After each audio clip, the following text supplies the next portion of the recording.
يا أيها الذين آمنوا من يرتد منكم عن دينه فسوف يأتي الله بقوم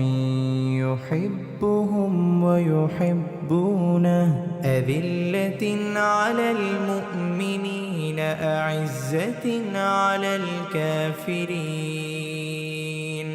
يجاهدون في سبيل الله ولا يخافون لومة لائم ذلك فضل الله يؤتيه من يشاء والله واسع عليم إنما وليكم الله ورسوله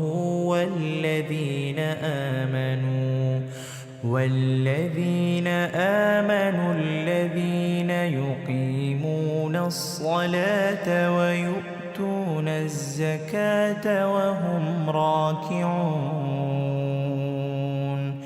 ومن يتول الله ورسوله والذين آمنوا فإن حزب الله هم الغالبون.